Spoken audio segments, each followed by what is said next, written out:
Il y a 2500 ans, sur la terre de montagne Hongshan, à Wuxi, sommeillait un son ancien dieu Fao, le plus ancien instrument rituel et musical découvert à ce jour en Chine. Les ancêtres de l'état de Wu et de Yue, de 907 à 978 avant Jésus-Christ, faisaient résonner par le biais du Fao la vibration de la terre dans le fleuve du temps qui sont les premiers anneaux de la civilisation. En 2008, le son du Fao s'est transformé en un écho venu de la Chine sur la scène olympique, touchant en plein cœur les spectateurs du monde entier.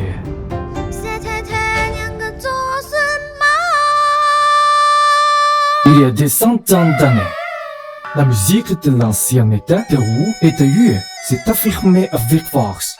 La pure voix de l'opéra Kunchu dans la société Tianyun, une société d'artistes d'opéra Kunchu dans l'histoire, était aussi douce et mélodieuse que le fleuve Liangxi.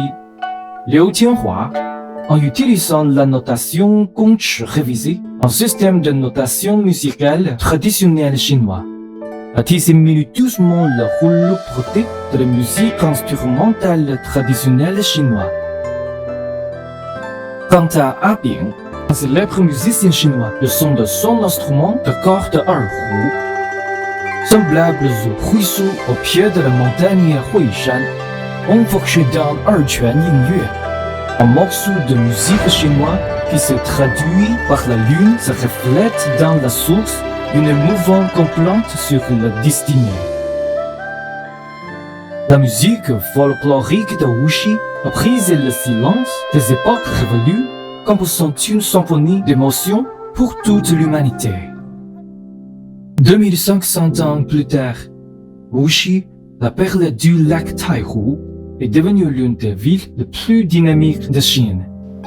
La voix de Wuxi a désormais trouvé une place sur la scène mondiale, s'étendant à des horizons sans précédent.